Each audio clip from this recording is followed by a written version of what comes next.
Saline River Chronicle recently sat down with Terrie of the Bradley County Chamber of Commerce to discuss a variety of issues in regards to the structure, the benefits, and organization of Bradley County's local Chamber of Commerce. Ms. White was kind enough to take time out of her day to answer a number of questions to help the community get better acquainted with exactly what the Chamber's role is in Bradley County. Here's that interview.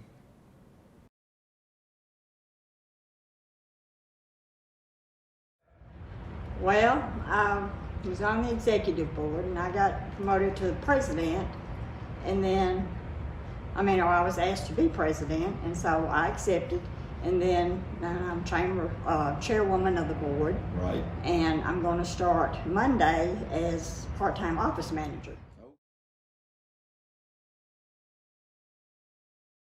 Yes, I go and ask them, and I just tell them it's like free advertising, because what I'm wanting to do whenever I get everything lined out, I want to start highlight a business each week.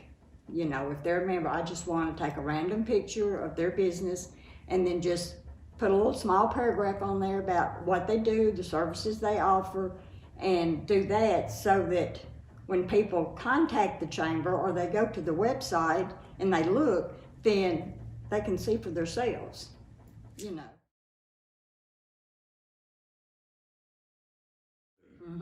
And if you start a new business, then, we'll ask you, would you like to join the chamber, and we'll do a ribbon cutting for you. And so that gets in the paper, and so that's publicity. Right. And also your membership dues, if you file it under advertising, which is basically what it is, then it's 100% tax deductible.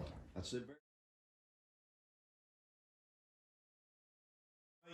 And if they have brochures or pamphlets or even business cards of their business, they're going to be on display at the chamber. So when someone comes in, they're there for anyone to see. And you don't have to be a business to join. Just an individual can join. It's $50, and that's for 1 year. We're trying to get everything worked out and prorated around to where everyone's dues will come due in January, and that way they don't have to try to remember, when is my dues due or whatever. Then they'll just know then every January it's time to pay your chamber dues. And you have your officers, right? Which you have your ex officio and your president, and then you've got like director of special events and secretary, treasurer, or accountant, right, and everything. And then you've got others that are like they're on the board and they come to the meetings and they have a vote. Sure. But they don't hold an office. They have the Pink Tomato Festival kind of has their own little group of leaders or officers. There's someone that when they meet that takes the minutes, and because you kind of have to have some kind of a little governing board to know who's supposed to do what and when and how much it costs and can they afford that and well, events have their own fund. It's not, the chamber doesn't benefit anything from any of the special events, including the, really the Tomato Festival. We sell T-shirts and stuff like that, but it goes back into the Tomato Festival Committee Fund, or Tomato Festival Fund, to have for next year. right.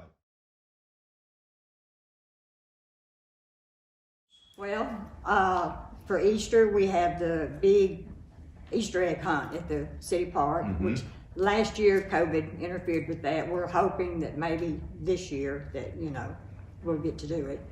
And then we also have what we call the trunk or treat, where they shut down Main Street, and businesses and just individuals, volunteers, will go and buy candy or set up little games and stuff. And it's countywide. We invite Hermitage and Banks, anybody that can come, Monticello, whatever. Sure. And so we do that, and that's always a big success. We have costume contests and things like that.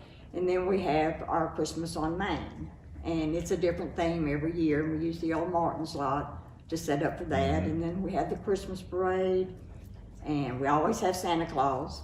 And he looks like a real Santa Claus. I mean, it's his real white hair and his real white beard. You know, if there's a new business that's looking for a place, well, they see this stuff going on.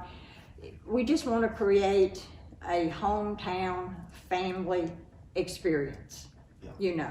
The kids can just run. You don't have to watch your kids. They're running up and down Main Street. It's blocked off. There's no traffic. They're having fun, and you don't have to worry about them. But it's just good, clean, safe fun, especially for the younger generation. Absolutely.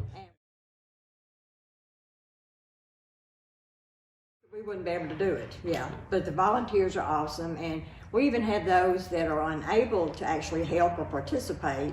They just make a monetary donation, and we'll go buy that $100 worth of candy, Right.